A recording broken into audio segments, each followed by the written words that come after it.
Bueno, muy buenas tardes a todos los que puedan estar conectándose. Son las 5 de la tarde en Argentina, son las 10 de la noche en España. Acá tenemos 5 horas más, por eso los vivos que estoy haciendo son a las 5 de la tarde de Argentina, que no sé si es la mejor hora para conectarse, pero bueno, yo tampoco puedo estarlo haciendo mucho más tarde desde acá. Hoy quería contarles que vamos a tener una conversación que espero y estoy seguro que así va a ser, y va a ser muy interesante, con un máster en bioética que es nada más ni nada menos que Gabriel Valerini. Lo voy a sumar a la conversación ahora en un minuto nada más, que se está conectando. Y antes quiero hacer la introducción que vengo haciendo cada vez que hago vivos, como le llaman, en mi cuenta de Instagram. Y es fijar un poco los propósitos que por lo menos yo tengo para poder destinar una hora de mi día de vez en cuando a hacer este tipo de ofertas, porque uno ofrece y después si la gente le gusta se mete, si no le gusta no se mete. Y el propósito fundamental es tratar de comunicar no solamente información, sino fundamentalmente ideas. Esto ya lo comentaba en otros vivos que hemos hecho, con Nicolás Márquez, con Javier Villamor, que lo fundamental para mí de estos diálogos no es que yo haga las veces de un periodista, porque si bien a veces me presentan como periodista, no soy periodista. Mi función no es dar información, sino dar ideas, sustentadas obviamente en datos y en información. Pero la idea en el fondo es otra, es ofrecer marcos a partir de los cuales la gente pueda pensar mejor lo que está pasando. Dicho esto, voy a agregar a Gabriel a la conversación en este momento. Y ahora se está conectando seguramente. Vamos a tener una conversación que, bueno, tiene un límite, que es una hora, si es que no finaliza antes, pero el límite máximo es una hora. Gabriel, ¿cómo estás? Gustazo, Agustín, gusto saludarte. Igualmente, gracias por aceptar la invitación a tener este diálogo, esta conversación. Al contrario, es un privilegio para mí, Agustín. Eh, Número uno, disfrutar la amistad que nos une. Soy un agradecido por contarte como amigo y es un gusto poder abrirlo ahora, esta charla, una charla tranqui, ahí abierta, ¿no? Veo que tenés nuevo look también, ¿no? No, para ser del club me la tenía que dejar. Muy bien. Vos sabés que yo me dejé la barba. Si vos ves la solapa del libro negro que salió en el 2016, yo no tengo barba, nunca usé barba. De hecho, yo me afeitaba escrupulosamente todos los días. Para mí tener barba era de zurdo, básicamente. Pero después me empezaron a hacer bullying en notas de página 12. Con cara, Me apodaban el baby face. claro. Y dije, bueno, a ver digamos, a ver qué pasa si me empiezo a dejar la barba, y la verdad que es más cómodo además que andarse afeitando todos los días. Y bueno, ¿no? Está bien, y aparte es cierto que es Perfecto. parte de un club, ¿no? Yo terminé 30 años en un laburo que tenía que afeitarme todos los días. Claro. Y terminé ahí un poco la vida hospitalaria y es un poco más relajado, más tranquilo. Así que bien.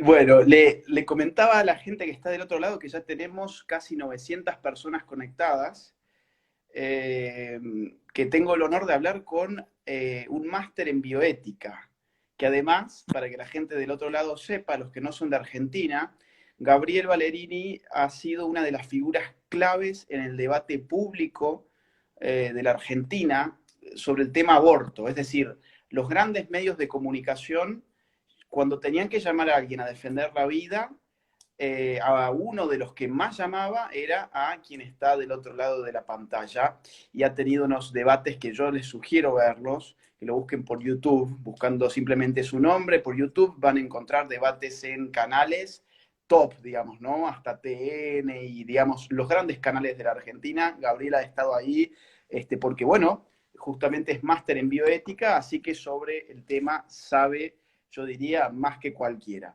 Yo he pensado, Gaby, esta charla en tres grandes bloques, como para organizar un poco. He pensado que podemos empezar hablando sobre temas vinculados con la situación actual, es decir, Ujú, es ineludible hablar sobre la actualidad, sobre la pandemia, ujú, pero no solamente sobre la pandemia como tal, sino cuestiones culturales, políticas, mediáticas, económicas. En segundo ujú, lugar, hablar, obviamente, que sos un experto en el tema, sobre el tema aborto, ¿m? Aborto y género, pensando en nuestros tiempos actuales, ahora, ¿qué pasa con eso? Y terminar con un tema que también es clave y del cual también tenés mucho para aportar, que es el de la nueva derecha. ujú. Gabriel, además de ser bioeticista, tiene una militancia política muy definida en un nuevo campo que es el de la nueva derecha, ¿no? Así que, si estás de acuerdo, le Sí, podemos dar bárbaro, rienda suelta. bárbaro, adelante. Estaba pensando ahora en esta charla, ¿no? Por supuesto que haces una dupla insuperable con Nico, que es maravillosa, pero nos hemos cruzado en varias conferencias en esta patriada, si se quiere, en favor de la vida, combatiendo a este socialismo progresista que intenta instalar una agenda. Estaba haciendo números: Santa Rosa, La Pampa, San Juan, Tucumán, Comodoro Rivadavia, de donde sacamos esa foto para el flyer, ¿no? Bueno, Cava, provincia, un montón de provincias. Y Agustín, es un gustazo poder charlar y enfrentar estos temas y poder seguir proyectando una nueva mirada. Necesitamos una nueva mirada, un nuevo análisis que lleve a la Sí, Argentina a otra dimensión. es urgente. Y hablando de una nueva mirada, ¿cómo estás viendo todo esto de lo que está pasando actualmente? Vamos a empezar, si te parece, por lo político, ¿no? Sí, ¿Cómo estás viendo políticamente? ¿Es funcional? Porque se dijo en algún momento, yo creo que con mucha certeza, que el día en que Alberto Fernández anuncia la cuarentena total es el día que empieza el gobierno de Alberto Fernández. Y hoy la gran discusión es, ¿Alberto Fernández le conviene esta situación? ¿Alberto Fernández está usufructuando políticamente, está tomando capital político de todo esto? y por supuesto, tenés un ejecutivo que prácticamente se ha convertido en un jefe soberano absoluto, con un Congreso cerrado, con una justicia inactiva, que todos estos meses se están gobernando por decreto. Es una posición cómoda, una oposición callada, digamos, Sí. hablada, y toda la gente encerrada, o sea que se garantiza incluso que nadie pueda levantar una voz contraria, incluso hasta por las redes, con un ciberpatrullaje donde se está haciendo inteligencia interna para ver el Ujú. humor social, ¿no? Que esto es Sí. gravísimo. Si uno quiere ver el humor social, podés hacer una encuesta para menos cómo está la cosa, pero de ninguna manera violentar derechos personalísimos como es el registro de las redes personales, meterse en esa información que no es pública, es personal. No sé si te llegó ahí a España, Agustín, un chico acá, que hizo un chiste, que no fue, lo daban vuelta de todos lados, pero puso la palabra saqueo. Pareciera ser que no se Sí. puede mencionar la palabra saqueo. No hay que escribir saqueo, no hay que decir saqueo, saqueo no hay que decirlo, porque le llegó la patrulla a la casa, lo esposaron y tuvo un dolor de cabezas. Entonces, Esto es, sí. no, eso, No, digo, esto es un gran tema, ¿no? Porque cuando el poder dice no, los ciudadanos buscan de alguna forma el sí, ¿no? Es como la cuestión Adán y Eva con el fruto prohibido. Si haces de la palabra saqueo el fruto prohibido, lo que vas a tener es un trend topic de saqueo, ¿no? O sea, es inevitable y cada vez vas a tener que usar más fuerza. Acá eso llegó. En México tengo entendido que también la policía le llegó a la casa a alguien que había dicho algo por internet, eh, pero a mí me da la sensación que la gente lee esto como, bueno, le pasó a otro, ¿no? Bueno, Y le pasó a otro. ese es el gran problema de tener una sociedad anestesiada que no tiene los ojos abiertos, que frente a leyes coercitivas, cada vez más coercitivas, que no pasa solamente por un adoctrinamiento ideológico, pasa por, como ocurre en España, donde vos estás, leyes mordaza que prohíben ya directamente, haciendo el contexto de índole penal, leyes punitivas, el tener ciertos pensamientos, el poder desarrollar valores que son universales, derechos que son universales. Entonces uno ve con preocupación el avance de un Estado que responde a su esencia, pero que va en busca y ese camino de acciones cada vez más propias de un gobierno totalitario. Y frente a eso la sociedad tiene que tener los ojos abiertos. Incluso frente a la idea de, bueno, yo en todo caso no tuiteo saqueo, por ejemplo, no tuiteo en contra del gobierno, por ejemplo, porque, bueno, el terror también empieza a infundirse, ¿no?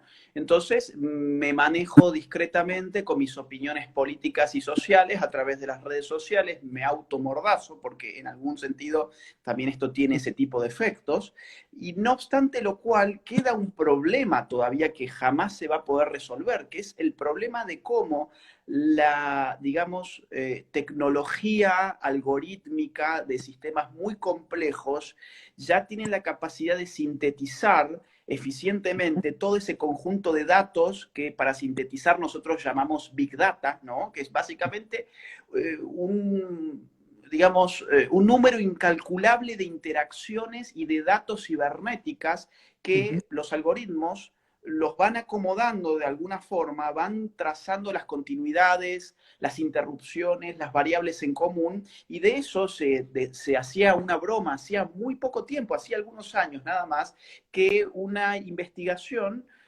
no me acuerdo qué universidad, había confirmado, por ejemplo, que a través de más o menos 40, 50 interacciones de Facebook, este tipo de algoritmos ya podía conocerte mejor que tu propia pareja, ¿no? Uh -huh. Ya podía prever ciertos gustos, ciertos intereses, ciertas creencias, ciertos valores, a partir de simplemente un par de interacciones a través de Facebook. De modo que, por más que vos no uses Facebook en un sentido político, la política va a usar en un sentido político, lógicamente, Facebook para saber quién sos, qué te gusta, qué te interesa, dónde están tus relaciones, quiénes son con los que vos te relacionás, cuáles son tus movimientos al corto plazo. Todo este ciberpatrullaje, toda esa tecnología ya existe hace tiempo. El Uh problema -huh. es que los estados no tenían la legitimidad en Occidente, sí en Oriente, no teníamos acá la legitimidad para que el Estado dijera, necesito hacer esto. Se Uh -huh. hacía así, se hacía con algunas personas calladamente. Ahora se está empezando a hacer con todos. Es terrible lo que está pasando. Se blanquea y la verdad es que aplicar en el contexto en el que está Argentina, desde el Ministerio de Seguridad, este tipo de tecnologías y este tipo de recursos para medir el humor social con las problemáticas que hay en el país, la verdad es de una impericia megalómana, ¿no? Es decir, habla realmente de una impericia absoluta. Pero bueno, este es el contexto. Estamos aislados, estamos guardados y estamos atravesando esta pandemia. Gabriel, ¿y cómo ves el comportamiento de los medios tradicionales de comunicación? Digo, porque se está hablando, por ejemplo, mucho en España, la gente ya sabe que en España están totalmente comprados. Me da la sensación que en Argentina también. Digo, yo no puedo creer que después de la clasecita del doctor Chapatín que tuvimos los otros días, de Alberto Fernández con sus gráficos y su tono cuasi docente, ¿no?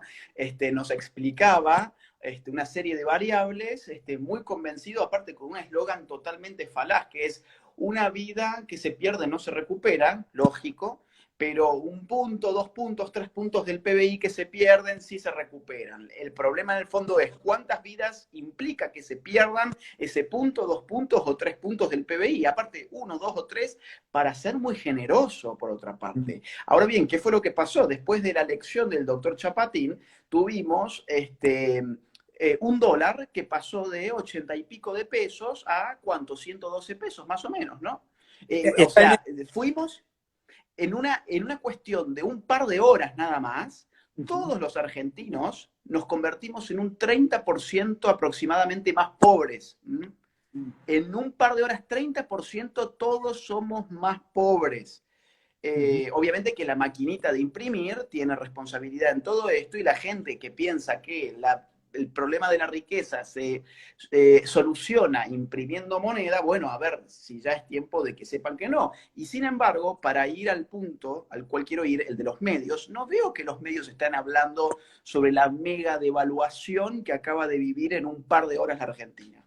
Esas noticias corren y circulan por las redes como pan caliente, el dólar está estable, el peso argentino está cada vez más devaluado.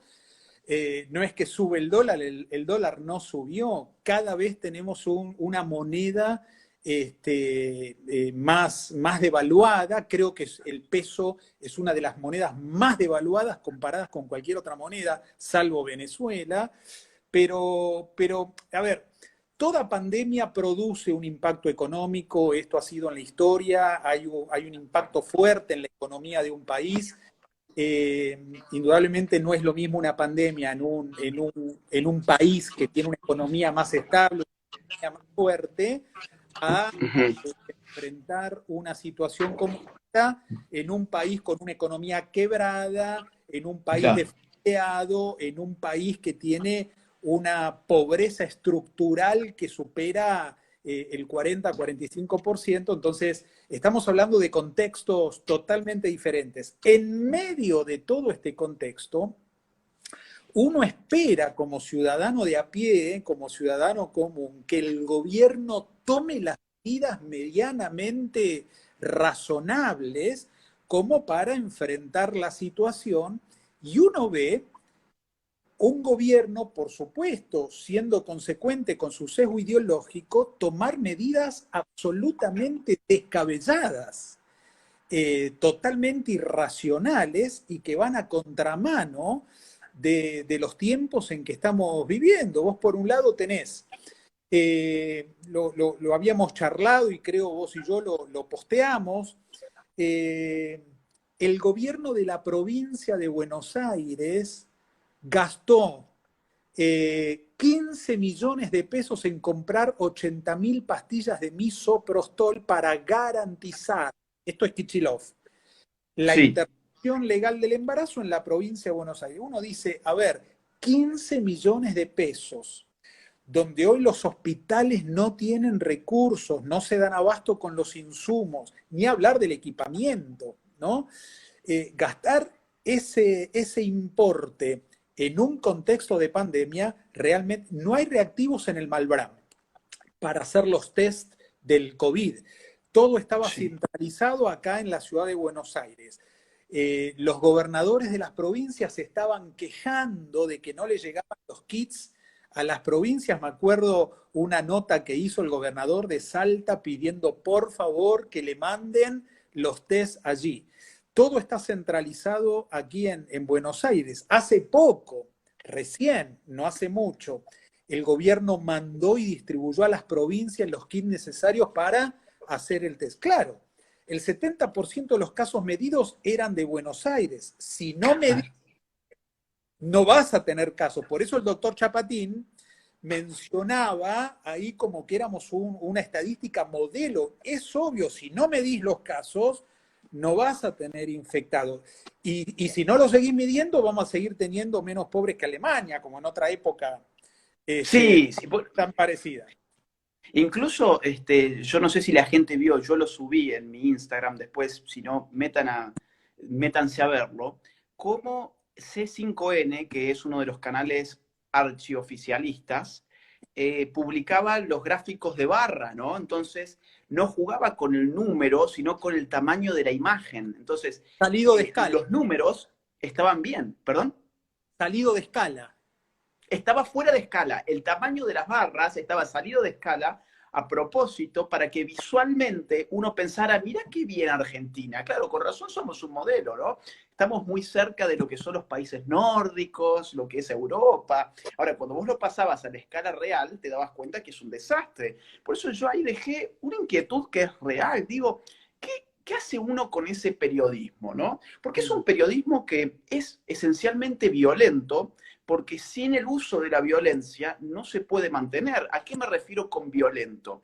A que su sueldo, el sueldo de esta gente, viene de la violencia estatal que nos toma a nosotros impuestos, y que la palabra lo dice, impuesto es una imposición. Si el impuesto fuese algo voluntario, la gente seguramente no daría su dinero al Estado para que estemos financiando este tipo de periodistas, entre muchas comillas. Entonces digo, este tipo de periodismo sobrevive gracias a la violencia que el Estado ejerce sobre los ciudadanos, totalmente reducidos a animales, a siervos del Estado, pagando 6, 7 meses de su existencia anual para poder financiar, por ejemplo, este tipo de falta de ética periodística. Y digo, ¿cuándo va a ser el momento en que la gota derrama el vaso, no?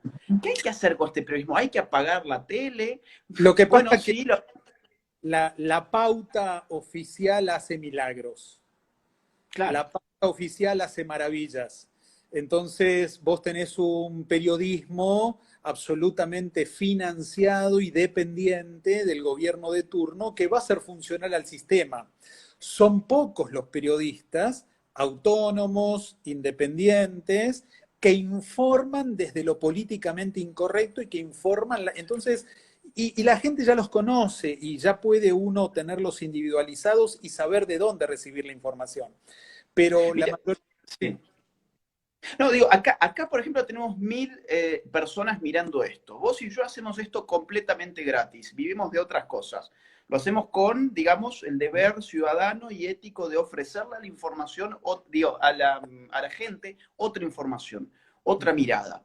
Ahora bien, es bueno que la gente sepa todo esto para poder empezar a pagar la televisión, empezar a dejar de consumir estos medios de comunicación y poder empezar a buscar otras fuentes alternativas de información, partiendo de un hecho que es incontrastable, ¿no? Que es el hecho de que los medios tradicionales de comunicación, por cómo está hoy el mercado de la tecnología de los medios, no sobrevive sin el auxilio estatal. tal Es decir, cual. la gente no compra los diarios impresos, la gente ve cada vez menos televisión, por lo tanto la televisión tiene menos espectadores diarios, por lo menos su nivel de ingresos por la publicidad baja considerablemente, por eso la desesperación de ver a ver qué hacen, a ver si ofrecen diarios digitales, a ver si trasladan la televisión a la versión online, pero en el fondo hay un problema extra, que es que además de lo que es lo tecnológico, está lo moral, en lo cual la gente se ha dado cuenta que los medios de comunicación, al depender de los estados, porque si no, no pueden sobrevivir económicamente, están dispuestos a mentir. Y eso nos ha llevado a una era que se llama la era de la posverdad, ¿no? Donde la verdad en verdad ya ni siquiera importa. Entonces, esto que sirva, digamos, como una reflexión para que la gente empiece a quizás apagar la televisión y empezar a buscar otras fuentes alternativas, que hay un montón. Cada uno escogerá y es libre de escoger. Totalmente, ese mundo líquido que vos lo mencionaste tantas veces de Bauman, Sí, esa era de la posverdad, lleva a plantearte también un periodismo sin ética, un periodismo que no informa, un periodismo sesgado, que anuncia simplemente conforme al plan, a las ideas del auspiciante. Y la profesión en sí de informar la verdad toda, hoy no la ves, por lo menos en los medios masivos, ¿no? Por eso que hoy es tan diverso el tema de la comunicación que hay que tener una mirada muy sí, amplia para poder entender un cuadro completo, ¿no? Este, efectivamente. Se me está yendo se me está yendo, Gabriel, tu conexión. No sé si el resto de la gente me sigue escuchando a mí o si a mí se me ha ido la conexión. y la verdad es que hoy tenés A ver, hola, hola, hola. mucho, mucho relato y pocos datos, pocos informes, datos duros. Perdón, ¿se ha ido? ¿Estás ahí? Hola, hola. A mí, am- dígame por favor si a mí se me escucha. Si a mí se me escucha, no habría un problema importante. A ver, hola. ¿Me escuchás, Gabriel? Hola, hola. Yo no te estoy escuchando. Ja, lo que nos pasaba. Salí de la comunicación, salí, salí y volví a entrar, porfa. Bueno, a mí sí se me escucha. Bueno, miren, no sé por qué motivo y ya me está empezando no a agarrar una cierta paranoia porque este tipo de cosas nunca pasaban y ahora están empezando a pasar. Cada vez que hago un vivo, estas cosas empiezan a pasar. No sé si será un mero problema o qué habrá atrás, pero bueno, ahí estoy reconectando con Gabriel para que se vuelva a sumar. A ver, vamos a esperar Ahí a volvimos, que se ahí pueda conectar volvimos. él. Sí, yo no te estoy mirando, no me ha aparecido a mí tu imagen. Vos sí me ves a mí. Ahora sí, ahora sí. ¿Me escuchás? No. Vamos a hacer algo. Salí una vez más y vamos, y si no, lo arranco de nuevo. Si no, arranco otra vez. Salí y volví a entrar. Salí y volví a entrar porque esto está pasando últimamente. Voy a volver, o sea, quédense del otro lado, porque voy a volver a ingresar a, a un nuevo vivo para que podamos seguir con la conversación por lo menos media hora más, que es lo que nos quedaba. Así que, bueno, ojalá que se pueda volver a plantear porque ni siquiera habíamos terminado el primer tema. A ver, vamos a ver una vez más. Ahí está conectándose Gabriel. Vamos a esperar que entre. Les pido a la gente del otro lado que vuelvan. A ver, Gabriel, ¿me escuchás? Perfecto, ¿vos me escuchás? Bien.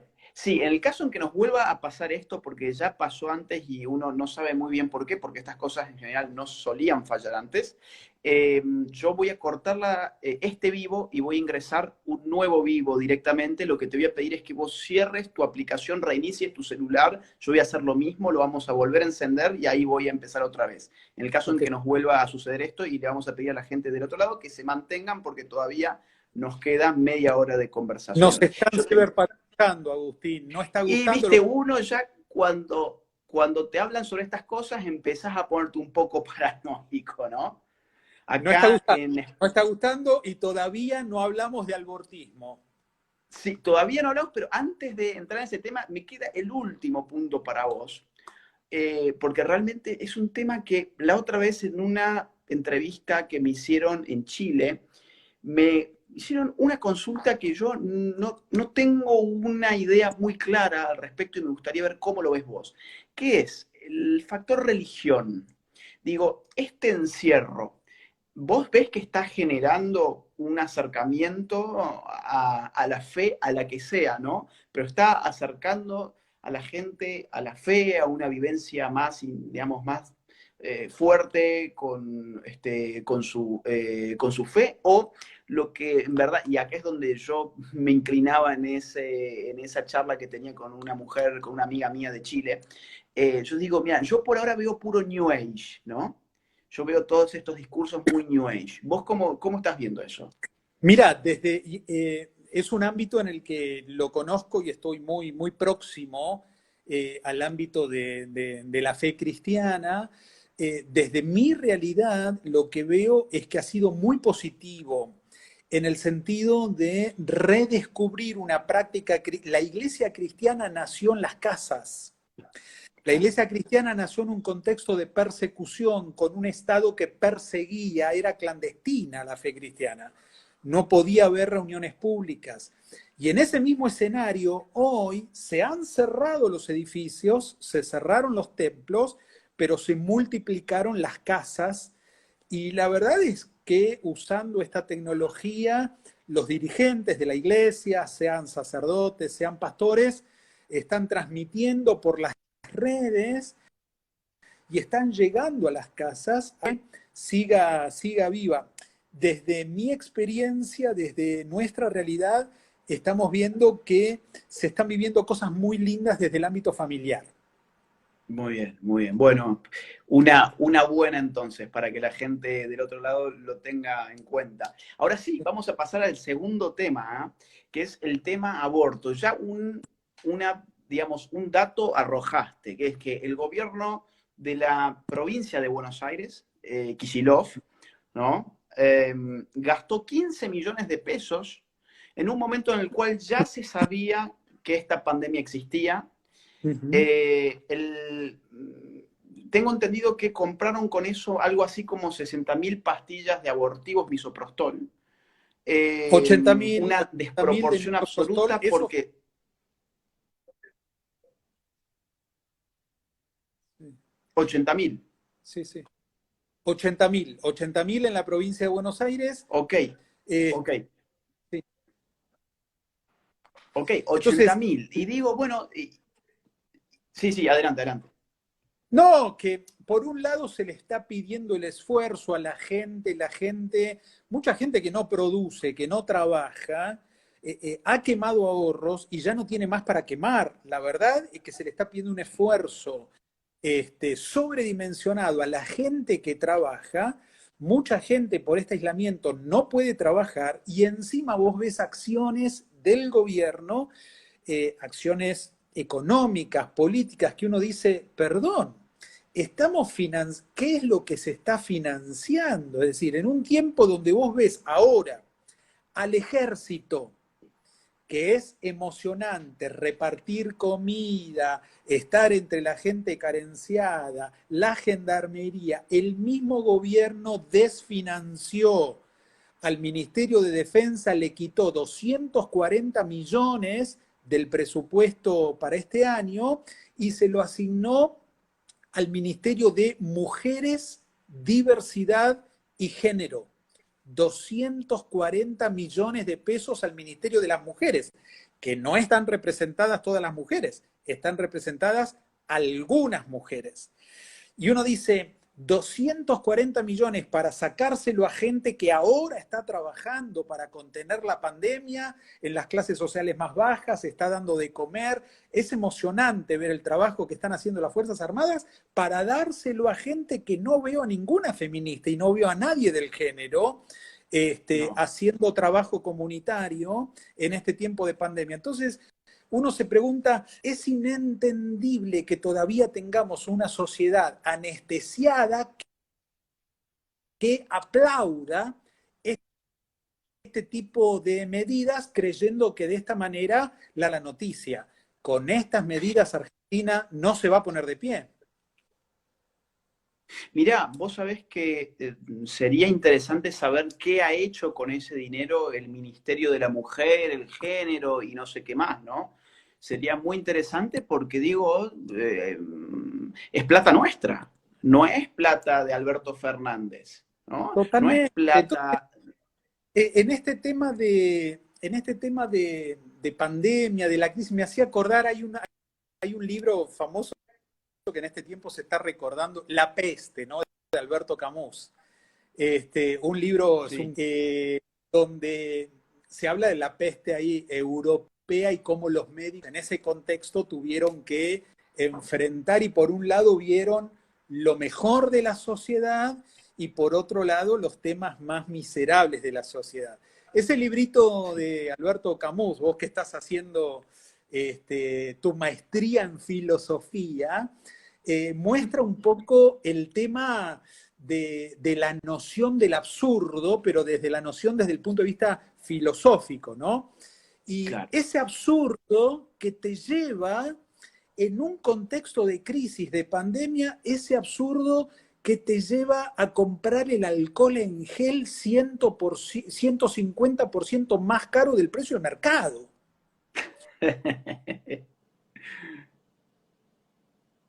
La noción del Se acaba de absurdo, trabar, ¿no? A la ver. noción absurdo, ¿está trabado? Ahora sí, ahora Esa sí se noción escucha. del absurdo que te lleva a dar fideos y arroz a sobreprecios desde el Ministerio de Desarrollo Social, ¿no? Mientras Claro. toda la gente está ahorrando, mientras toda la gente está haciendo un sacrificio fenomenal, desde el gobierno pareciera como que no hay acompañamiento con esa medida y vos decís, se quejan de los jubilados que no saben usar la tarjeta magnética para usarla en el cajero automático, pero el gobierno no sabe comprar fideos. Sí, no es que no sepan, sino más bien que no les conviene saber. Y por otra parte, vos fijate, ¿no? Como dicen, bueno, el Estado te salva, el Estado presente y demás. Tenemos mucha gente en Argentina que no sabe usar una tarjeta de débito, no sabe usar un cajero automático. Y los resultados son los que se vieron el otro día, ¿no? Pero ¿qué sí sabe la gente? ¿Dónde sí estuvo el dinero del pueblo argentino? Insisto, a ver, cada vez que hablamos de dinero estatal, la gente del otro lado tiene que tener muy en cuenta que no es dinero, digamos, que de alguna forma mágica le cae a la Argentina del cielo, no es dinero que Alberto Fernández abre y saca de sus ahorros, ni el grupo kirchnerista, el clan, esa banda mafiosa que nos gobierna, saca de sus cajas fuertes. No, no, no, no, es plata nuestra, ¿no? Y esa plata nuestra, incluso durante Macri, por ejemplo, se utilizaba no para educar a la gente en asuntos socialmente necesarios, como por ejemplo saber utilizar una tarjeta de débito, saber utilizar home banking, sino que se educaba a la gente para saber hablar lenguaje inclusivo, ¿no? Entonces teníamos en la televisión pública, digamos, a una chica, a una feminista que además tenía su sueldo y a un equipo de feministas que además tenían su sueldo, explicándonos cómo teníamos que hacer para hablar lenguaje inclusivo. Ahora creo que se ha vuelto a ir el audio, ¿puede ser? ¿O me escuchás? No. Ok, vamos a cerrar y yo ahora ingreso otra vez. Yo ahora voy a ingresar otra vez, así que toda la gente que está del otro lado, en un minuto nada más, vuelvan a entrar. Bueno, vamos a intentarlo una vez más. Vamos a esperar que se conecte Gabriel.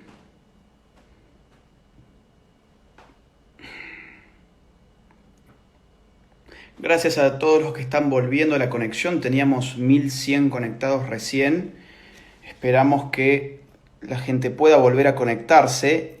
Y les comento algo. Ahí veo que se conectó Gabriel. Antes de sumarlo a Gabriel, les comento una cosa. Yo configuré el vivo de recién para poder salvarlo, para poder guardarlo como archivo. Llamativamente no me dio la opción, cuando lo finalicé, no me dio la opción de guardar el archivo. Si ustedes tienen la posibilidad, si alguien puede grabar esa filmación, ese vivo, y subirlo en YouTube, sería muy bueno, porque, insisto, algo un poco raro está pasando. Entonces, si ustedes pudieran grabar ese vivo que acabamos de tener, que ha durado unos 40 minutos con Gabriel, nos harían un gran favor, ¿sí? Ahora sí lo voy a sumar a Gabriel. Vamos a esperar que los últimos 20-25 minutos que vamos a estar hablando puedan transcurrir con mayor calma tecnológica. Gabriel. Nuevamente, Agustín, voy a creer que sos importante, de hecho lo sos, pero que te están pirateando, te están pirateando. Mirá, para peor, tanta previsión que tuvimos y sobre todo vos tuviste en decirme cómo hacer para guardar el archivo, finalicé el vivo, busqué arriba a la izquierda que se supone que aparece una flechita para descargarlo y no me aparecía a pesar de que la configuración claramente indicaba que debía aparecer. De modo que no te preocupes por eso porque yo sé que hay gente del otro lado, mira, ya tenemos 1000 personas de nuevo conectadas, ¿eh? O sea que Milagro. a la gente le está interesando todo esto y si alguien sabe de temas informáticos y sabe cómo bajar el vivo anterior que está guardado en mis historias, ha quedado ahí, y subirlo en YouTube, Yo mañana lo voy a buscar por YouTube con nuestros nombres, súmanlo con nuestros nombres, yo mañana lo busco, lo descargo y a su vez lo subo también en mi canal de YouTube, ¿sí? Así que si la gente nos puede hacer ese gran favor sería genial. Estábamos hablando sobre que el Estado usa nuestro dinero, por ejemplo, para darnos no educación bancaria, por ejemplo, no enseñarnos a usar una tarjeta de débito, sino a usar lenguaje inclusivo, por ejemplo, por poner un caso. Entonces, Eh, ¿cómo toda esta estupidez del género ha tenido consecuencias? Uno dice, no, bueno, vos no le podés echar la culpa del género. No, no, no, obviamente, a ver, pero los recursos no son infinitos, son finitos. Y un buen gestor, un buen administrador, es aquel que sabe cómo distribuir el uso de los recursos, que son finitos por definición. Ujú. Entonces, si tenemos un programa de televisión donde, por ejemplo, en lugar de informarle a la gente cosas tan básicas como cómo usar una tarjeta de débito, te enseñan imbecilidades tan descabelladas como cómo usar la E en vez de la A y la O, y bueno, evidentemente, cuando alguna cuestión ocurra como la que ha ocurrido, vas a tener un problema con toda la gente que no sabe usar una tarjeta de débito, ¿no? Ujú. Y eso denota un poco, Agustín, la impericia de la gente que nos está gobernando, precisamente, en un Estado que no da respuesta a ninguna de las problemáticas que tienen los argentinos, un Estado que no da respuesta en salud, un Estado que no es capaz de dar respuesta en educación, un Estado un Estado que necesita que más del 50% de lo que produce cualquier trabajador lo aporte y se lo devuelva en forma impositiva y no hay ninguna contraprestación eficiente de parte del Estado, un Estado que gasta los recursos para que los gendarmes y la gente de seguridad esté patrullando a ver si qué pone la gente en las redes. Y esto te demuestra un nivel de impericia muy grande en un Estado totalmente fallido, por supuesto. Efectivamente. Bueno, yo quería, a ver, a ver, que le cuentes un poco a la gente qué es esto de la Organización Mundial de la Salud, que por ejemplo, hasta incluso en el marco de una pandemia como la que se está viviendo, sin embargo, el aborto continúa siendo supuestamente un servicio de salud esencial, ¿no? El aborto sigue siendo una cuestión esencial de la salud. O sea, vos podés tener cualquier tipo de afección sanitaria que vas a ir a un hospital y en el hospital te van a decir, no, no, no, mire, por la situación actual que se está viviendo, no lo vamos a poder atender hoy.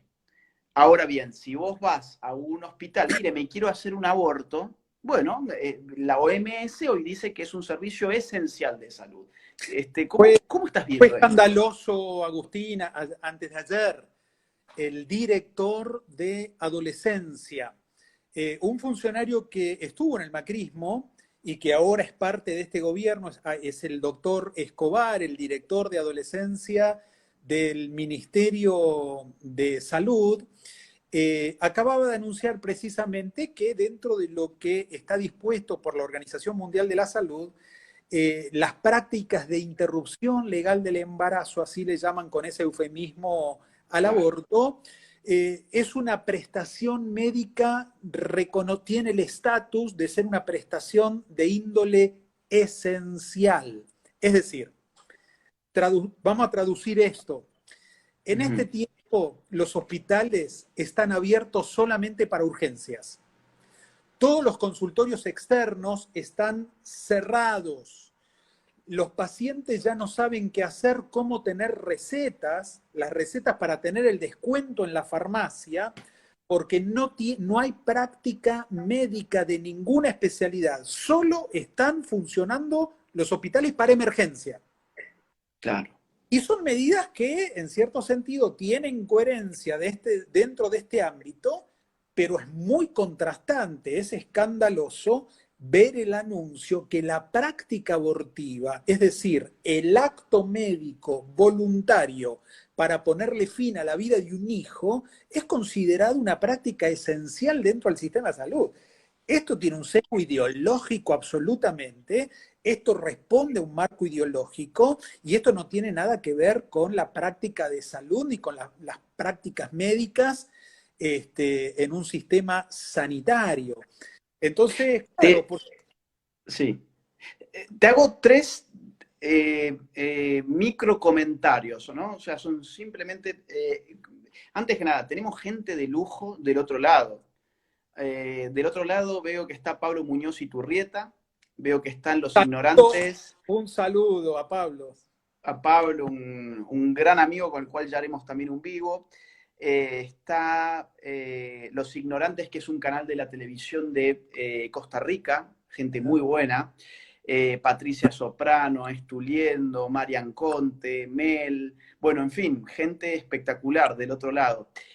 Quería Todos amigos queridos. todos grandes amigos que siempre están ahí haciendo el aguante, como dicen, ¿no? Mirá, vos sabés que sí, efectivamente, hay un marco ideológico. Yo quisiera sumar dos piezas de comentarios a esto que vos estás diciendo. Digamos, por un lado, el aborto en Argentina no es un derecho. ¿Mm? O sea, partamos de esa base, porque parece que se nos olvidó. Se nos olvidó que hace menos de 2 años, en la Argentina, los mecanismos republicanos y democráticos del Estado argentino, constitucionalmente especificados en sus funciones, decían que el aborto no es un derecho. Entonces, ¿cómo podemos justificar que encima, que en el marco de una pandemia se estén gastando 15 millones? O me van a decir... Sí. Eso te da, Agustín, la idea de que a la actual dirigencia política le importa tres velines las leyes y el sistema republicano. El gobierno de Cambiemos, un socialismo de amarillo, un gobierno que de Cambiemos tuvo nada, fue un continuemos las políticas del anterior gobierno kirchnerista, es más, profundizó esas políticas. El que dice que Cambiemos fue un gobierno de derecha no entiende lo No que era sabe derecha nada. y no entiende lo que es el macrismo, ¿no? Entonces, fue funcional a todas las políticas progresistas y neomarxistas en tema del aborto, impulsándolo. El sistema republicano, el Congreso dijo no, no es ley. A los 15 días, desde el Ministerio de Salud, el anterior ministro de Salud, degradado secretario de Salud, Rubinstein, estaba produciendo misoprostol en la República Argentina, a los 15 días del Senado haber rechazado la ley. Digamos, le importa nada. Dentro de ese marco, no es un derecho. Este gobierno está avanzando aún más. No solo con los protocolos de la ESI, no solo con anulando la objeción de conciencia, sino estableciéndolo, por lo menos en el relato oficial, como un derecho. En tiempo de pandemia, uno garantiza lo que es importante garantizar en este tiempo. Y dentro del sistema de salud, la práctica abortiva, digo, no sé, a ver, hay un sesgo ideológico muy directo a la esencia de este gobierno que nada tiene que ver con cuestiones de salud, ¿sí? Mira, a ver, vos fíjate, a ver, estoy pensando mientras te escucho en un libro de Vicente Massot, un gran pensador de la derecha argentina, que se llama El poder de lo fáctico, ¿no? En definitiva, lo fáctico es, digamos, aquello que establece las condiciones reales del ejercicio del poder. Uno puede decir, en el 2008, a través de los mecanismos constitucionales, republicanos, democráticos, el aborto no ingresó como un derecho en el plexo legislativo del Estado argentino. Eso es una verdad jurídicamente hablando, pero políticamente hablando, la verdad es lo fáctico, ¿no? Total. El poder de lo fáctico. ¿Y qué es lo fáctico? Y lo fáctico es que el Estado argentino se caga en el Estado de Derecho.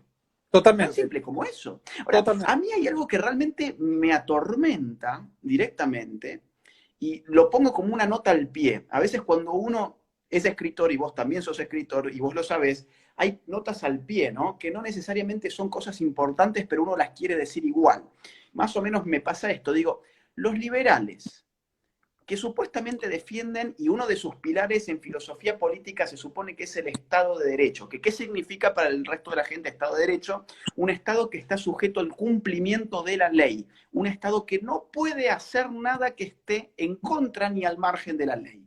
Bueno, tenemos un Estado que no es un Estado de derecho, un Estado que hace lo que quiera en contra de la ley, en contra de lo que los propios representantes del pueblo dispusieron hace menos de 2 años, que es que el aborto no es un derecho en la Argentina. Y sin embargo, el Estado gasta 15 millones del pueblo argentino en 80.000 pastillas de misoprostol para garantizar algo que no es un derecho. O sea, Totalmente. es algo esquizofrénico directamente. Y más esquizofrénico es que los defensores del Estado de Totalmente. Derecho, de lo único que saben hablar es si el gasto público, si los impuestos, que son temas que a mí también me interesan, lógicamente, porque hacen a las libertades individuales. Pero bueno, el Estado de Derecho, digo, es un pilar de la filosofía política liberal y parece que a esta gente no le importa. Quiero un último comentario, Gabriel, 2 comentarios más, si me lo permitís. Esto es completamente ideológico. ¿Me estás escuchando? ¿Me escuchás? No, ¿no? A ver, salí y volví a entrar, una vez más. Si le pueden escribir ahí a Gabriel que salga y que vuelva a entrar, por favor.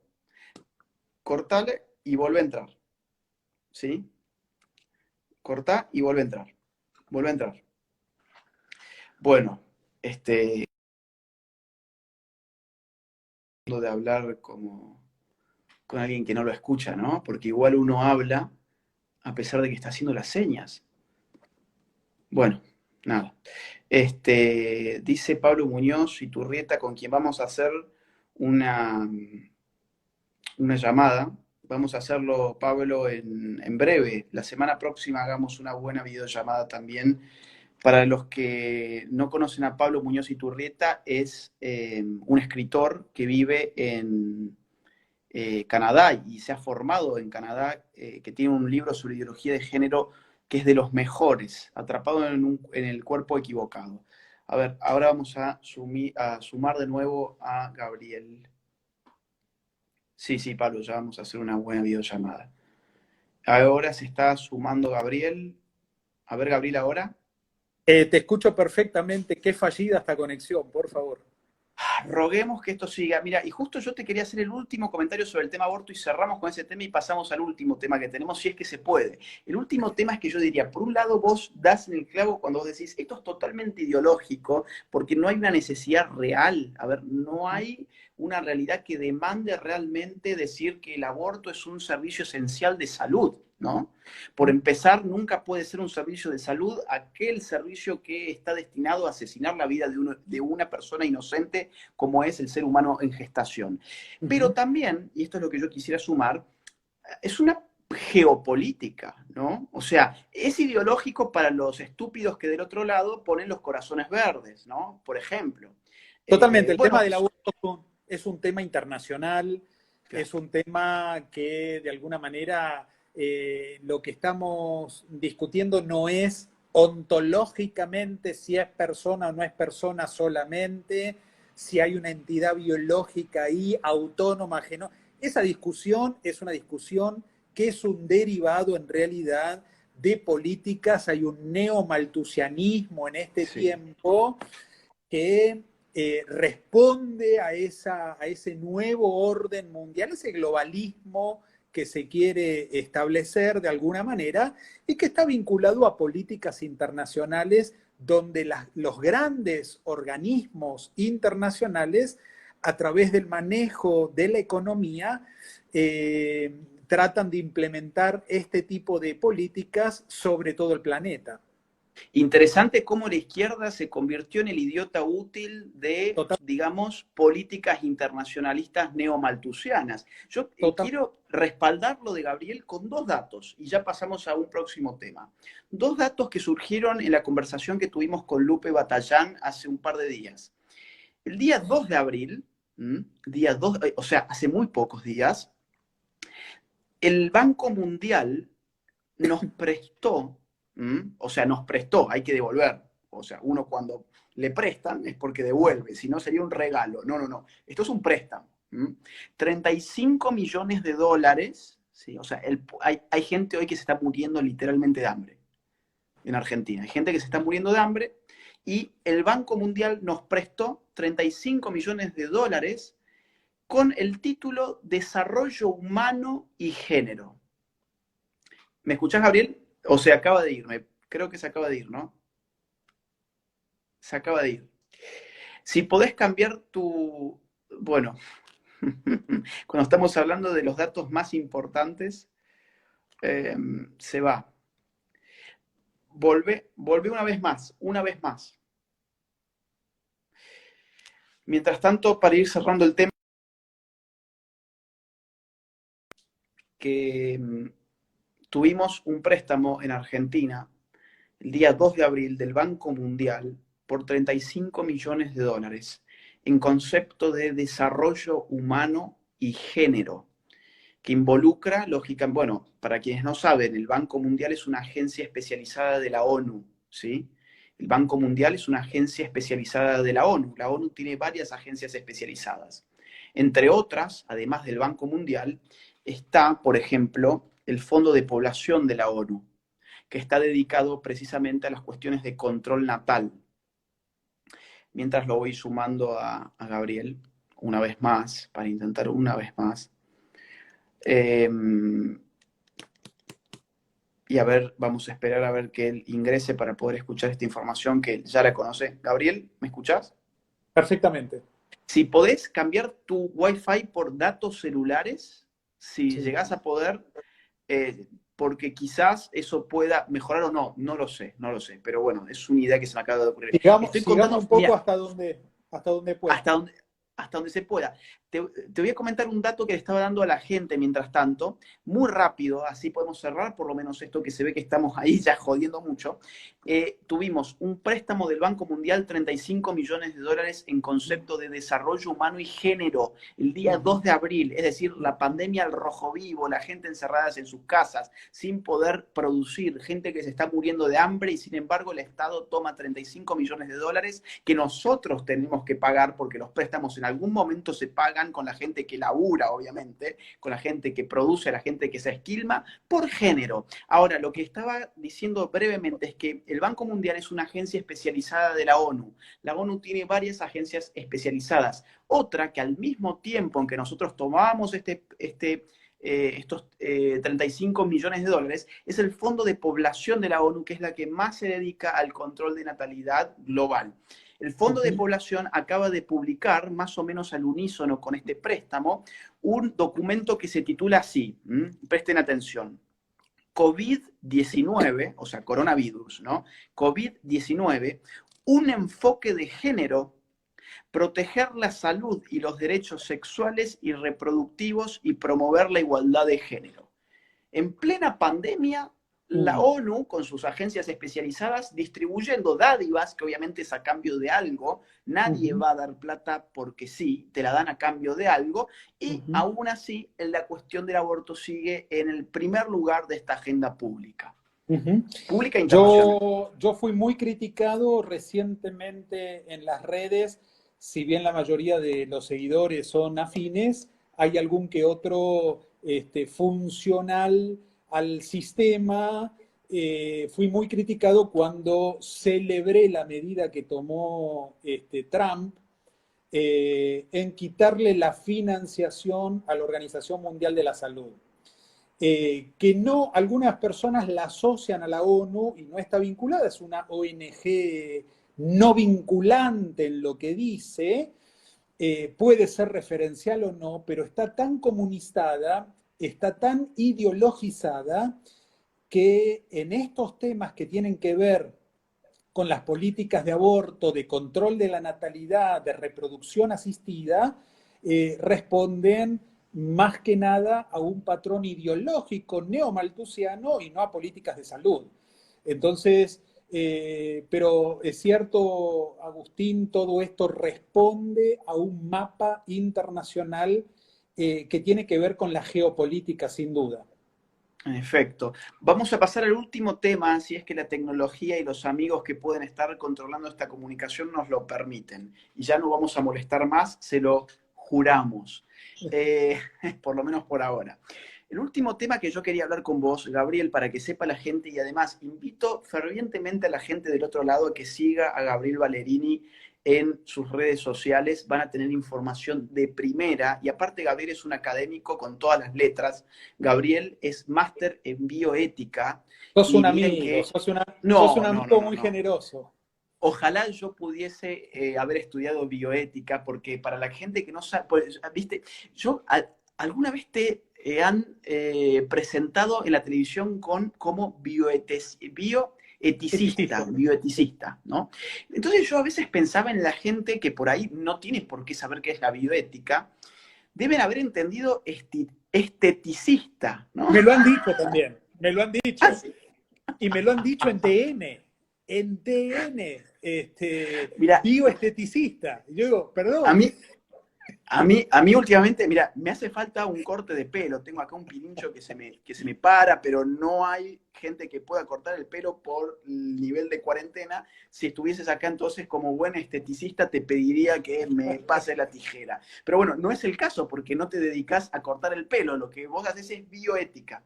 La bioética es una conjunción de filosofía, derecho y medicina, básicamente, ¿no? Es la ética aplicada, de alguna manera, la ética como rama de la filosofía, filosofía moral, y es la ética aplicada a todo lo que tiene que ver con la vida. Se nutre de un montón de disciplinas que tiene que ver con la genética, la biología, la antropología, las ciencias jurídicas, la teología, se nutre de eso para poder tener una valoración ética de los actos médicos. Eso es un poco el compendio de lo que es la bioética o de lo que trata la bioética. Ahora, lo importante es que Gabriel, además de tener este perfil académico, tiene un rol político en la Argentina en cuanto a lo que hace a lo que estamos intentando de configurar como una nueva derecha. Por eso es que el último punto que yo quería conversar, digamos, en los próximos, habíamos dicho que esto iba a ser hasta las 11 de la noche de Argentina, de España, perdón, España. y sería hasta las 6 de la tarde de Argentina. Pero todos los fallos técnicos que hemos tenido nos vamos a dar unos 10 o 15 minutos más para poder finalizar con este tema, ¿no? Que es el de la nueva derecha, Gabriel. Yo quería, digamos, vos tuviste un rol muy interesante. Yo vi el video en una reciente entrevista que tuviste, si mal no recuerdo, en Intratables, En donde hablas Intratables. sobre, en Intratables, donde vos ya empezaste a hablar sobre una nueva derecha, ¿no? ¿Cuáles son los principios para vos fundantes que deberían estar en el corazón de esta nueva derecha? Que se está formando, ¿no? Estamos pensando ahora. El especialista sos vos, esa pregunta te la haría yo a vos y no quiero terminar la charla sin yo poder hacerte alguna pregunta. Pero no, más que nada, yo me identifico plenamente con la derecha y lo digo con orgullo, no con el centro. El centro es pusilánime, el Sí, centro es tibio, el centro es cobarde. El centro es como el agua mineral, incolora, sí. inodora, insípida, no tiene sabor. Y la verdad que la vida a mí me gusta con sabor. El mundo está tan, o por lo menos en nuestro país, Argentina, está tan comunizado, tan socializado en este sentido, que la verdad es que como muestra, es una muestra más de que la receta que las izquierdas quieren aplicar en todos los países han fallado. Ujú. Han multiplicado a los pobres, han avanzado con gobiernos que se han transformado en ser totalitarios. Por eso que ser de izquierda es todo lo que está mal para mí, y ser de derecha es una manera de ver la vida, ser de Sí. derecha es un sistema de valores, ser de derecha es tener una concepción del Estado, es tener una concepción del esfuerzo individual, es tener una concepción de la vida que le da lugar a los verdaderos derechos humanos, que le da lugar a un Estado de Derecho, que le da lugar al concepto de verdad objetiva, de la libertad, a los valores de una justicia independiente. Es decir, ser de derecha es responder a un sistema de valores, ¿no? Sí, sí, sí, efectivamente. Y hay una nueva derecha en curso, ¿no? O sea, yo veo que sin embargo hay gente, que no importa, digamos, hay gente que sigue pensando que la agenda de la derecha deben ser una especie de ecuaciones. ¿Se me escucha, no? ¿O no? Perfectamente. Bien, bien, ya estoy como paranoico. Eh, digo, hay gente que piensa que la derecha se puede, o el centro derecha, porque se puede, a mí no me gusta la idea de centro derecha, aclaro, ¿no? Centro derecha es como, bueno, tengo un poquito de miedo, ¿no? Bueno, no, Totalmente. me animo, tengo un pie en un lugar, pero tengo el otro pie sobre otro lado, ¿no? A ver, ¿por qué si la izquierda se puede decir izquierda, nosotros no nos podemos decir derecha? ¿Y por qué? Digo, hay tanta gente que no se anima a decirse de derecha, pero sí a veces de centro, a veces de centro derecha, que parece que conciben a la derecha como si fuera una receta económica. Digo, porque vos has hablado sobre la forma de ser de la derecha y yo coincido absolutamente. Para mí la derecha no es tanto un sistema filosófico, no es un dogma, no es Ujú. una receta, no es una utopía, sino todo lo contrario. Exacto. Es realidad frente a utopía, es apertura frente a dogma y es frente a un recetario, yo te diría, un temperamento. Es una forma de ser. Ser de Ujú, derecha, antes que nada, es una forma de ser, ujú, que va mucho más allá de tu posición política. Se vuelve político cuando pensás en términos de por qué sos así, por qué ya tenés un instinto hacia ese lugar. Vos sabés, hay un filósofo conservador que a mí me gusta bastante, que acaba de morir, murió hace 3 semanas, mm, británico, Roger Scruton, que él dice, yo me reconocí conservador en mayo del 68. Se ve que el tipo andaba por Francia y vio esos desmanes y vio dos bandos. La policía tratando de poner orden y por otro lado, estudiantes que no sabían lo que querían, pero lo querían ya. Esa fue una de las consignas de mayo del 68, ¿no? No tal cual. sabemos lo que queremos, pero lo queremos ya. La imaginación al poder, por ejemplo, ¿no? Entonces, a él le desagradó, pero no porque tuviera un sistema, sino que, digamos, en su forma de ser, en su temperamento más íntimo, le generó un rechazo. Y ese rechazo inicial fue un chispazo que se convirtió en filosofía política. Y Roger Scruton, digamos, en los últimos, yo te diría, 30, 40 años, ha sido uno de los filósofos más importantes de la derecha conservadora. O sea, Ujú, yo creo que es así, ¿no? O sea, hay mucha gente que del otro lado puede tener un temperamento de derecha y que quizás no tiene una filosofía política y tampoco tiene por qué tenerla, sino que va encontrando posiciones a partir de informaciones, a partir de experiencias. La derecha es muy empírica, es muy de abajo hacia arriba. A la ujú. derecha le importan los datos, no le importa la paja intelectual de la feminista deconstructivista, ¿no? Que se monta en un sistema imaginario.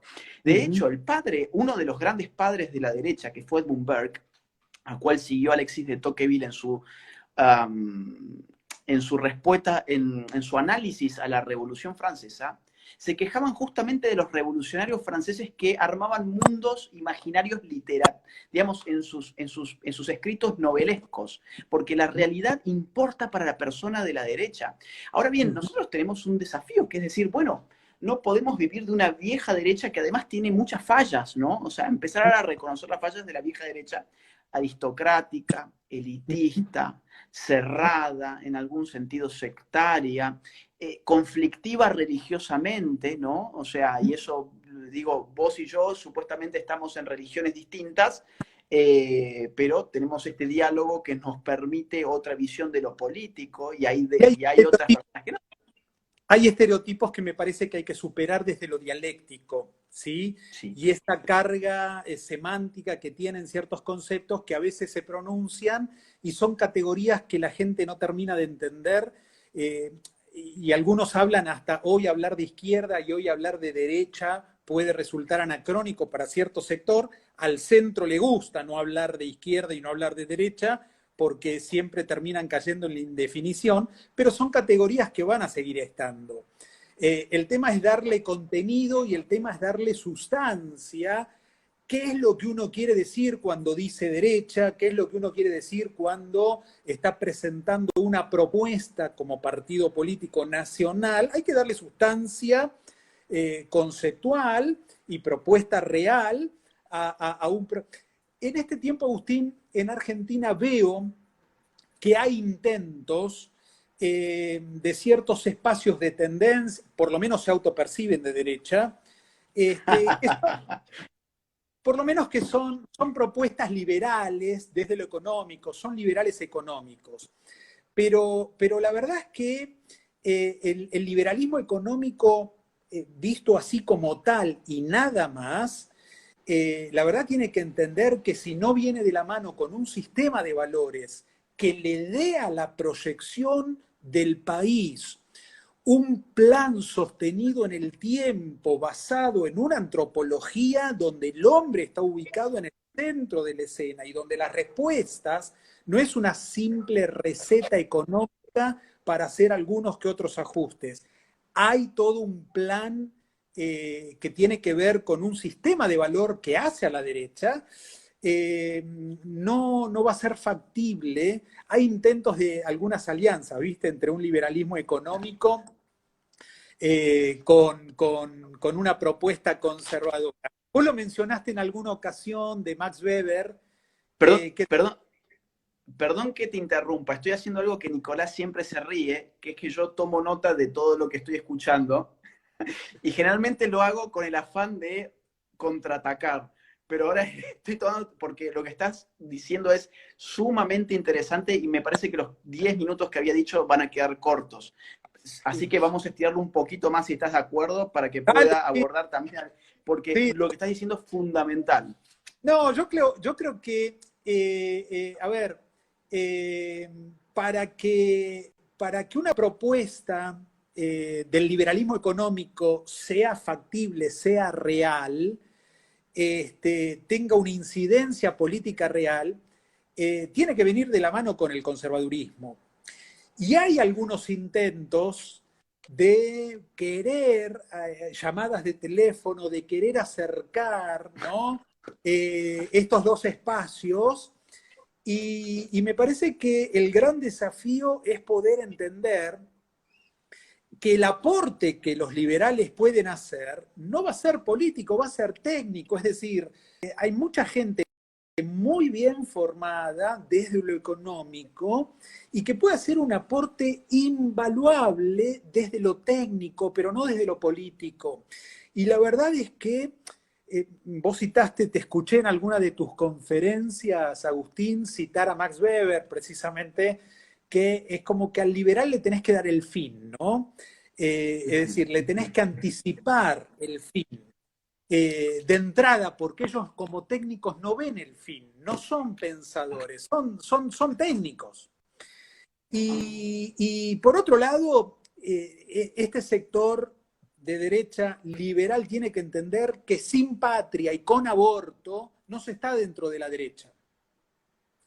Sin patria y con aborto no se está dentro de la derecha. No. Es decir, la derecha también es un sistema de valores, ¿no? Que tiene que verse plasmado también a través de un plan económico, pero que no es eso solamente. Y te completo un poco para Sí. avanzar en nuestra conversación.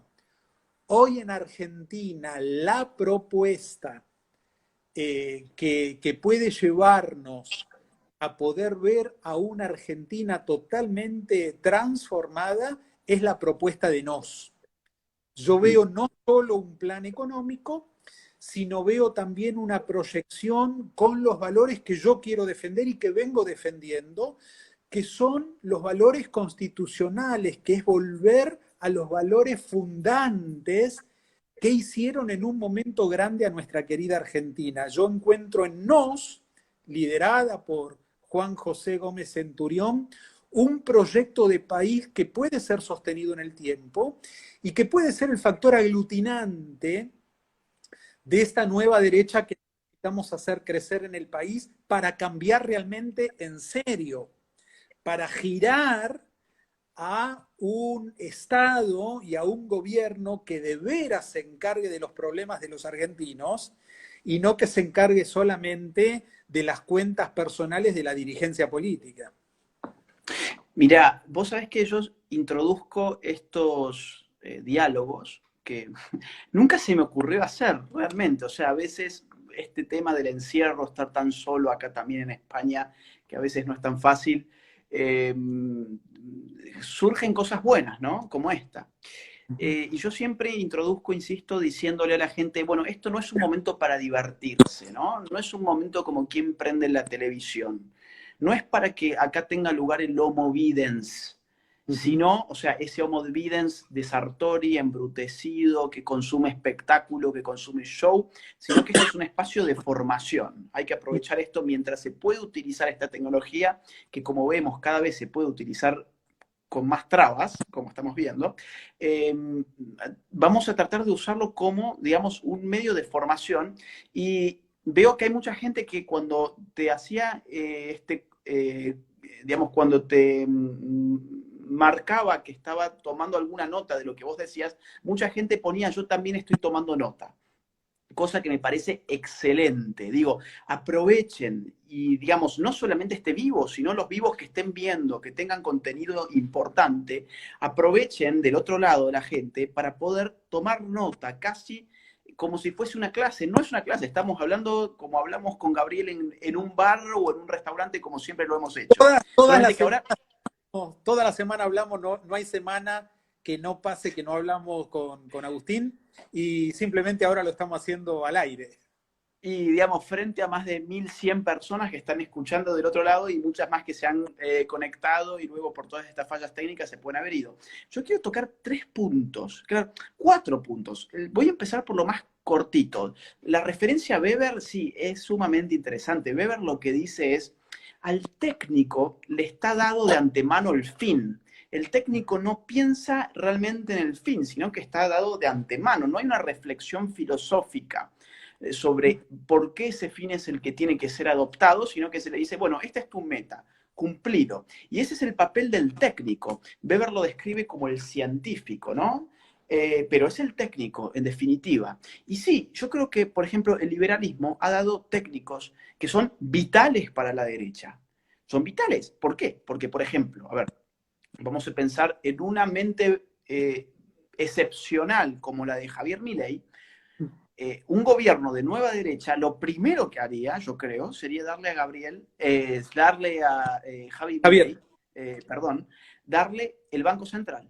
¿Sabes por qué? Porque vos sabés que Milei sabe que el Banco Central es un estorbo, que es el principal generador de inflación de la Argentina. Entonces, ¿qué va a hacer Javier Milei? Llega allí y lo destruye, porque tiene Con un dinamita. conocimiento técnico. ¿Perdón?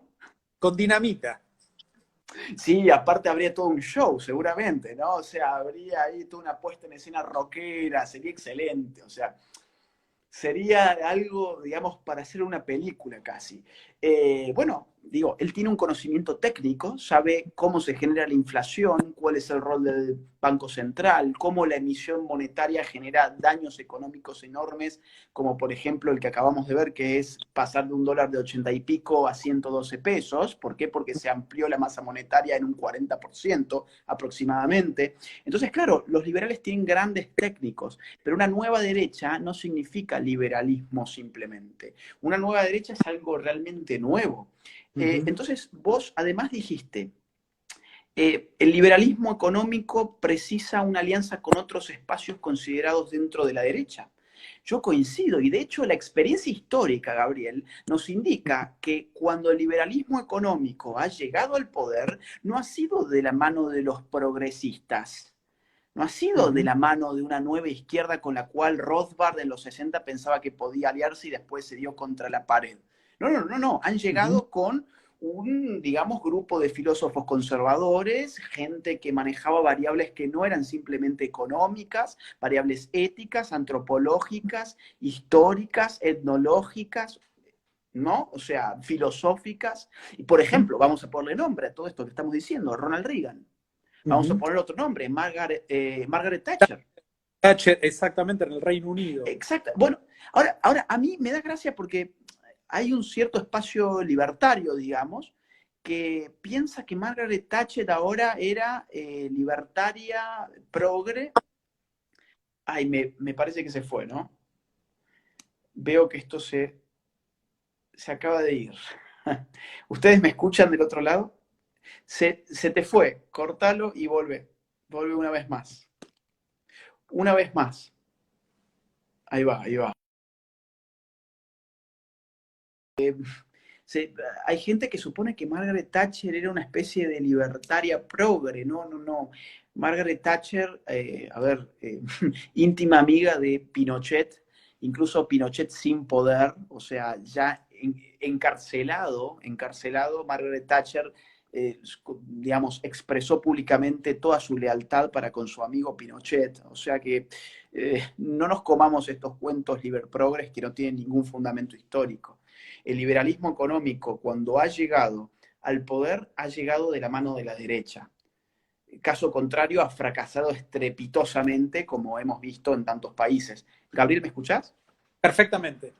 Bueno, no, a ver, hice un mini comentario sobre algo que ya hemos hablado, que es sobre Margaret Thatcher, así que para que la gente se entere que no era la liberprogre, que ahora se piensan que no, hay que estudiar historia.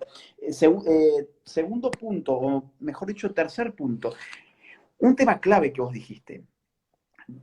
Hay gente que dice, no hay que hablar de derecha o de izquierda, esos son conceptos de otras épocas, no nos permiten aprender, con H en el medio, la complejidad de lo político, no podemos conocer la complejidad de lo político si dividimos la arena política en solamente un segmento que tiene dos polos antitéticos, derecha e izquierda, configuran un segmento de dos polos antitéticos y lo político es algo mucho más complejo que derecha o izquierda. Curiosamente, este tipo de afirmaciones siempre vienen de la boca de aquellos centroderechistas culposos, vergonzosos, patéticos, que no, en verdad ni derecha ni de izquierda, yo en verdad estoy en otro plano, ¿no? Una cosa, ya te diría casi LGBT, en el mal sentido del término. Totalmente. O sea, digo, a ver.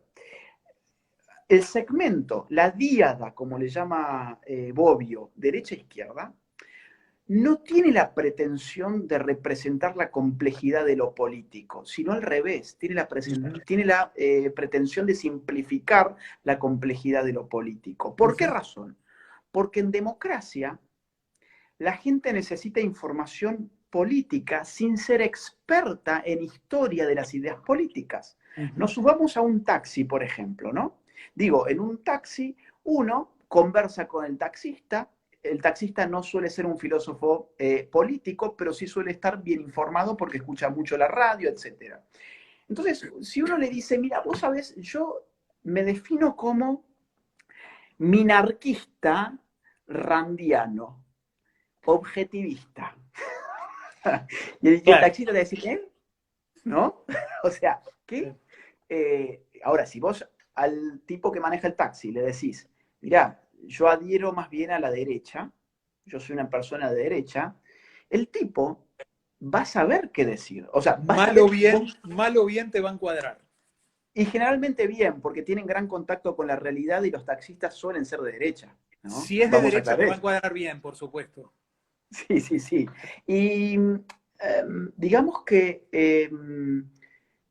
la función de la izquierda y la derecha como posiciones antitéticas no están en representar la complejidad del mundo de las ideas políticas, sino al revés, de simplificarla, de poder incluso amontonarlas, articularlas.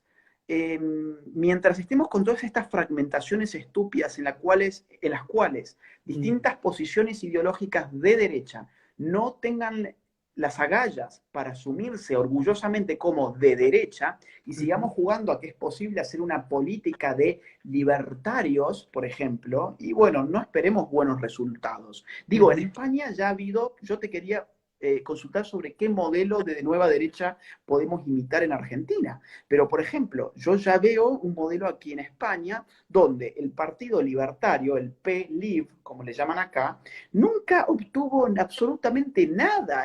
Es un partido de sectarios. Ahora, Vox, por ejemplo, que se asumió, tuvo la valentía políticamente incorrecta de decirse somos de derecha y con orgullo y apuntamos contra esa derechita cobarde, que en este caso es el PP, bueno, hoy son la tercera fuerza nacional, tienen más de 50 representantes del pueblo en el Parlamento Nacional. ¿No? Yo Entonces, ¿qué vamos a...? te conté, Sí, Agustín, que soy español y que vengo votando por Vox desde las últimas elecciones. Y es realmente es admirable ver las declaraciones de cualquiera de sus voceros donde categóricamente afirman lo que es Vox y son totalmente contestatarios y son totalmente claros conceptualmente en defender una posición orgullosamente de derecha. Es admirable ver el crecimiento que vienen llevando en toda España, pero fíjate que en la primera elección que hicieron en España, en la primera elección, cuando el brazo sale del PP, ¿sí? El primer brazo inicial de Vox sale del Partido Popular, lograron en la primera elección 64.000 votos.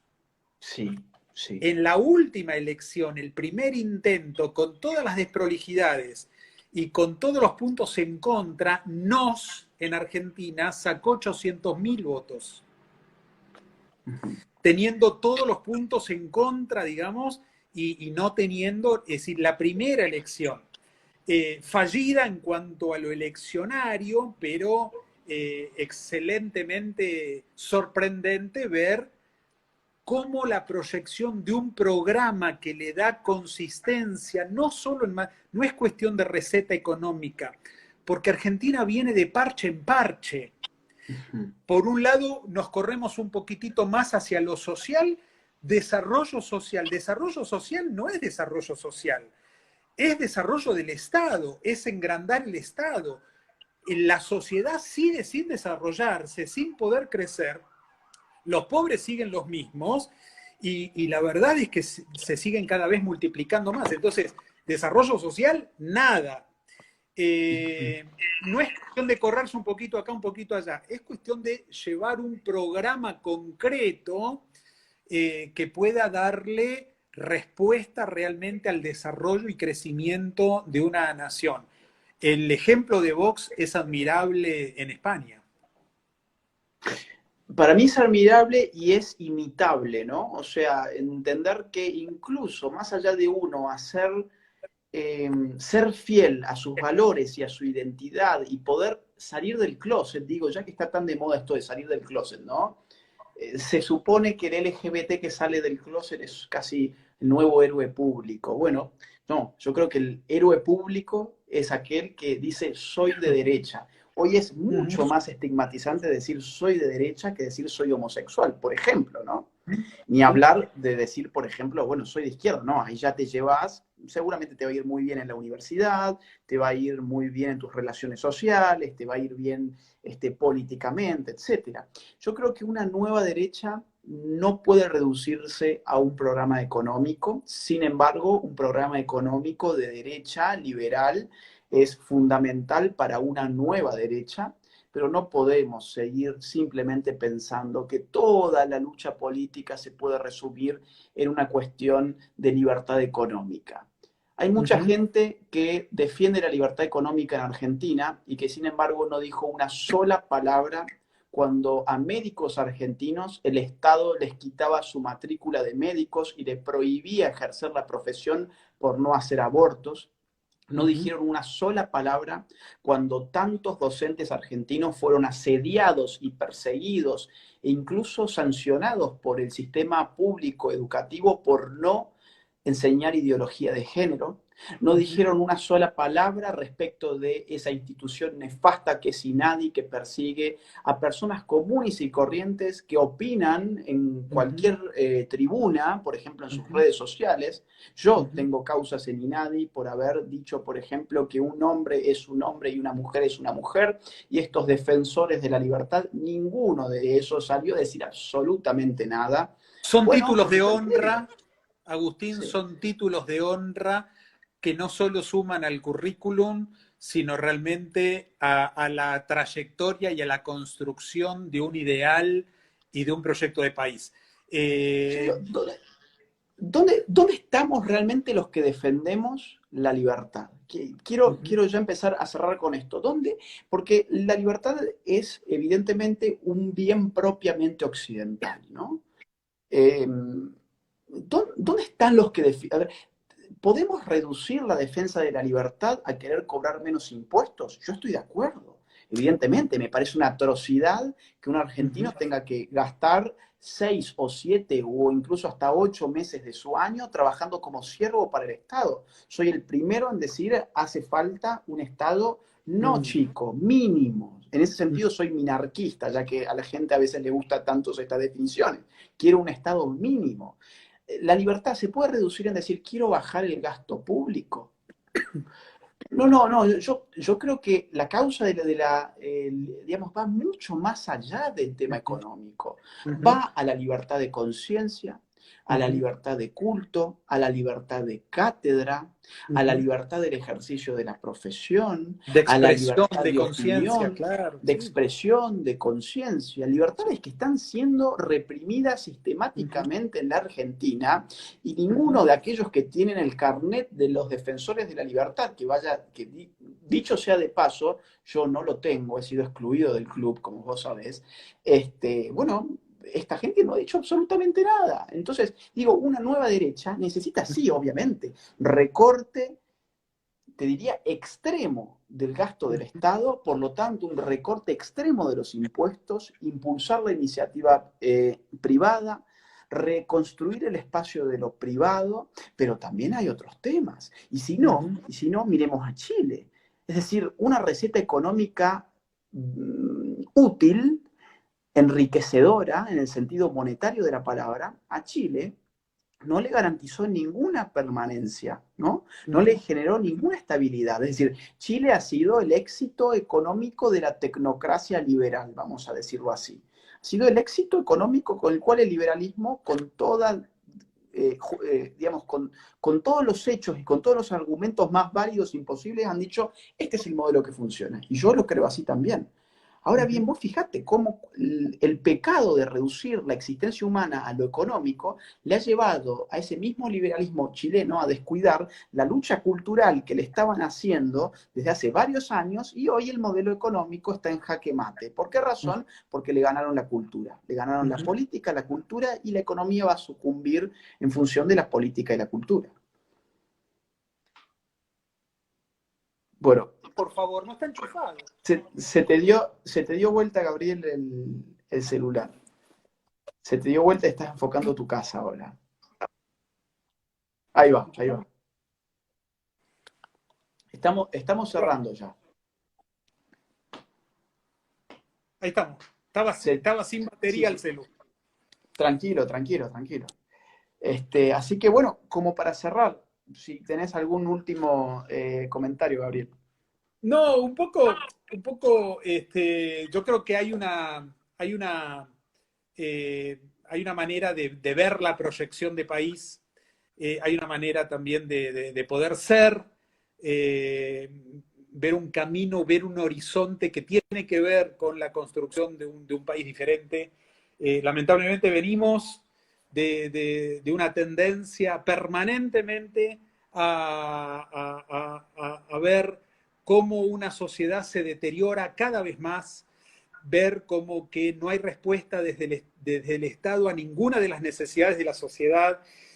Y este año es un año de conversaciones, es un año de llamados de teléfono, es un año de intento de armar, es un año de proyectar. Y me parece que Argentina no necesita solamente un programa económico. Eh, tenemos una economía en ruinas, pero el problema de la Argentina no es solamente económico. Tenemos una gran carencia de valores, tenemos una gran crisis moral, podemos tener la mejor receta económica, pero si no tenemos un programa de país que lleve otra vez a posicionar a la Argentina basado en un sistema de valores que le dé lugar a Dios, que le dé lugar a la familia, que pueda responder a un concepto de hombre, a un concepto de patria, a un concepto de servicio, que realmente pueda hacer grande a un país, vamos a seguir empantanados y vamos a seguir enmarcados al mismo nivel. Por eso, Agustín, yo creo que en este tiempo es posible esa nueva derecha que pueda armarse, que pueda construirse y que pueda también verse plasmada en la realidad. No tenemos el instrumento político para hacer posible para poder concretar ese programa. Y hay intentos de poder armarlo. Te cuento que desde NOS ya están presentados en 13 distritos el partido, estamos afiliando, se están afiliando en todos los distritos y probablemente luego de la pandemia y del aislamiento, cerca de octubre, noviembre, va a estar presentado en 19 distritos más.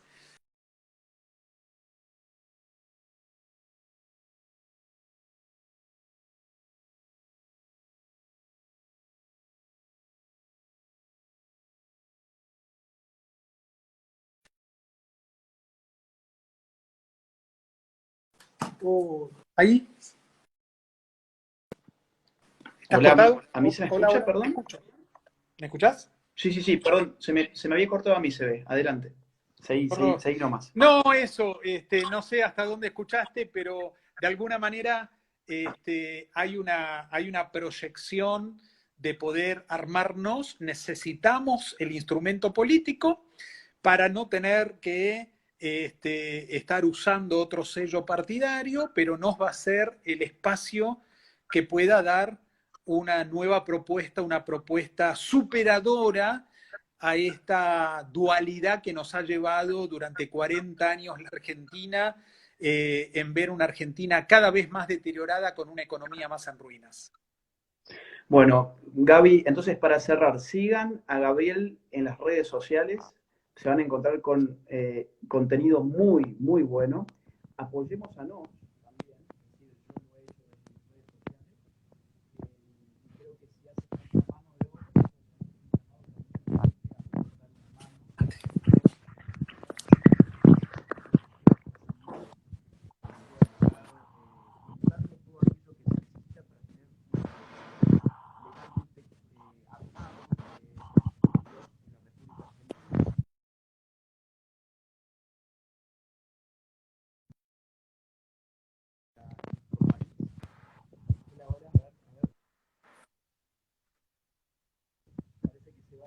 Te perdí, no te escucho.